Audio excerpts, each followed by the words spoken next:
Welcome back here with us on Overdrive. It's been 60 years since Ferruccio Lamborghini founded the very famous sports car company Lamborghini, which has given us plenty of horses and awe-inspiring sports cars to lust after. Now, Bert was invited exclusively to participate in the anniversary celebrations in Bologna, and he managed to drive 5 of the cars that he could only dream of.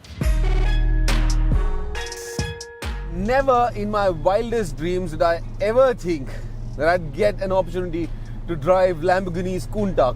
Keep in mind, this is one of those hypercars of another generation, considerably analog, but still with some electronic aids for comfort and convenience. Most of everything else in this car, well, it's just pure manual. I'm nervous, I'm scared, because this is a very expensive car, and I haven't driven something this epic in ages. But to me, this is a fairly emotional moment. I've been requesting Lamborghini for nearly 2 decades, and it's finally here. An opportunity to drive some of the most significant V12 powered cars in Lamborghini's history.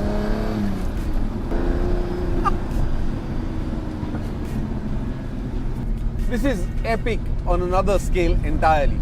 Keep in mind, everything is manual. This is the LP400 I'm driving. It's got a manual 5-speed transmission, the steering is manual. It's got 3 pedals. This isn't a modern day automatic hypercar or supercar that Lamborghini makes. This comes from an entirely different generation. And the nice thing is, you can see where that whole aggressive nature of Lamborghini stems from. It's cars like the Countach that set the tone for all of their modern day supercars.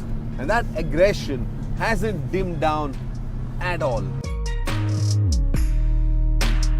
This isn't an easy car to drive.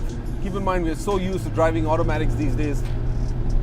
Getting a hold of a manual that puts out this amount of power, where you have got to control almost everything. People just stare at you with their mouths wide open. Fairly exciting car to drive. My mouth's gone dry. My heart's pounding. It's such an incredible car. Everywhere you go with the Countach.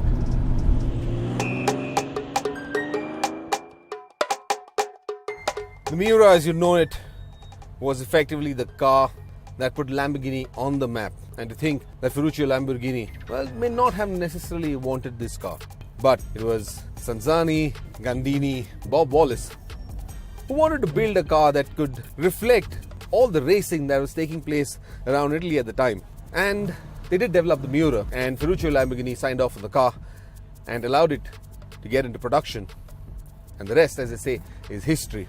It's hard to believe that something like this was developed way back in 1960s, mid-engine V12 with a 5-speed manual transmission. Driving these cars is a very different experience because keep in mind, these aren't fuel injected, they're carbureted. And you have to keep the throttle on the boil for those carburetors to work. 12 cylinders of intoxication. I can smell the fuel. I can hear the engine. It's right behind my head. It's hard to believe this thing was built in the 60s. And as you can see, I'm really reaching out for the steering wheel here because this car was developed as a racing car. Though it eventually went into series production. And it's such a gorgeous shape. Right in front of your eyes, all you can see are these 2 big pontoon-shaped fenders. Let me tell you, it's not easy driving these things. But I've just driven the Countach, and the Miura just seems so much nicer, so much easier.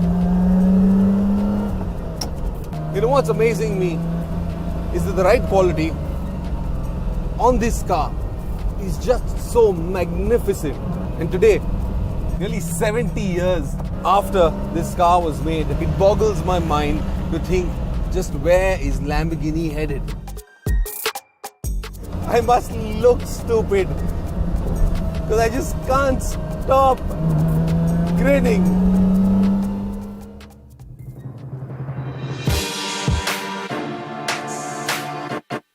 car I'm driving just now, well, there's just one word to describe it: exquisite.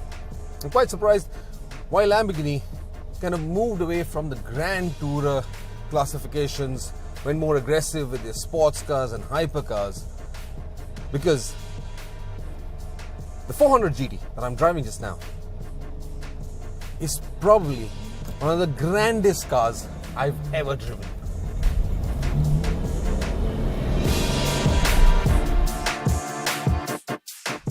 Now, the 400 GT was the second car that Lamborghini introduced to the market.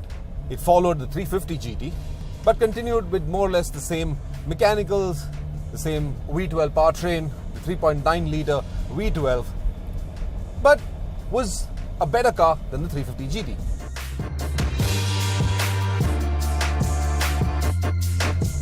The 400 GT is perhaps everything Ferruccio Lamborghini wanted from his cars. It was comfortable and it was fast and powerful, quite unlike modern day Lamborghinis, which are aggressive but fast and powerful.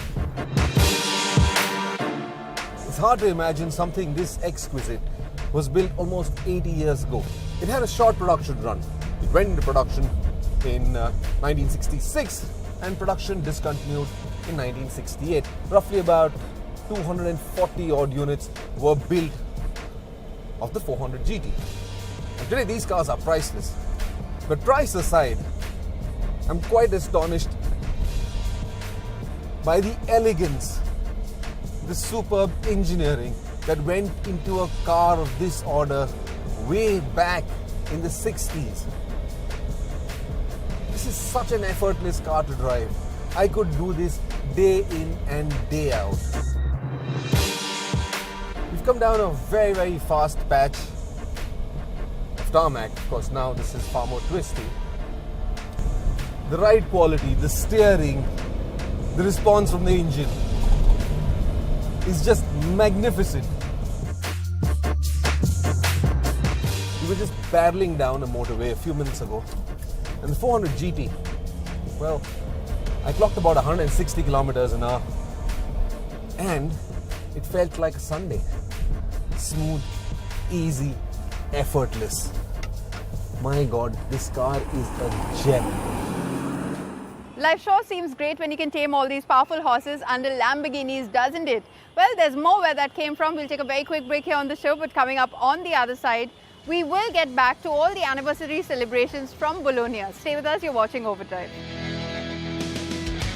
Welcome back, here with us on Overdrive. It's hard to imagine that Lamborghinis were built with manual gearboxes, right? Because we're so used to driving only the automatic transmissions of the new generation bulls. Well, there's way more from that celebration back in Bologna.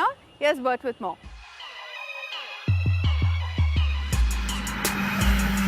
And now in the Murcielago, and this car was a significant car in Lamborghini's history again, because it marked the transition for Lamborghini from analog to, well, sort of electronically controlled cars. The Murcielago represented several firsts for Lamborghini. It was the first supercar to be developed in-house at Lamborghini's new facility, the Centro Stile. It was the first to have offered automatic transmission. It was the first to have a selectable reverse gear by pressing a button. It was the first Lamborghini to offer electronically adjustable suspension. It was the first Lamborghini to offer safety aids like traction control and ESC. It was the first Lamborghini to offer several new firsts, and in that way it became a huge milestone for Lamborghini. This has to be one of the most epic sounding cars I've driven all of today. Just listen to this.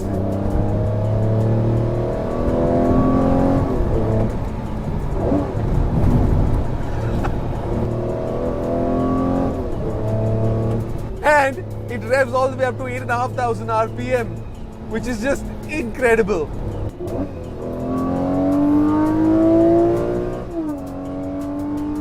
Can you drive a Lamborghini and not think about the million ways you could go and make money to buy you one?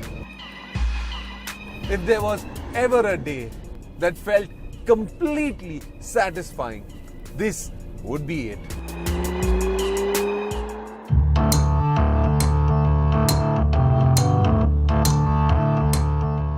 After all those gorgeous Lamborghinis, those classic V12s, I now find myself in the Aventador. And this car is significant for one reason.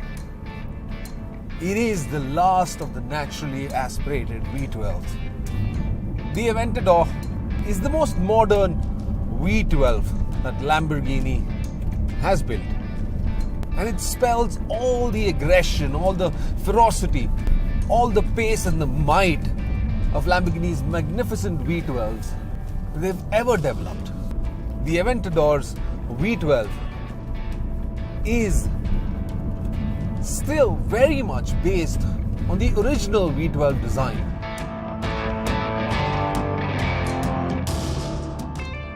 This cabin and its design with its aircraft's cockpit-like controls, well, the design, it traces its origins back to the Countach, much like several other aspects of this car. And that is one of the aspects of Lamborghini's cars that I've truly enjoyed today. You see a continuity of all that Lamborghini has developed in each and every car over nearly 5 decades. Ever since Lamborghini began operations way back in the 60s, 1963, with the 350 GT and subsequently the 400 GT and several of its V12 powered cars, each of them has been capable of ridiculous speeds for their time. The 400 GT that I drove today, speeds in excess of 200 kilometers an hour. Keep in mind, this was way back in the 60s, 200 kilometers an hour back then on those single ply tires. And now down to the Aventador, 300 kilometers plus in the blink of an eye.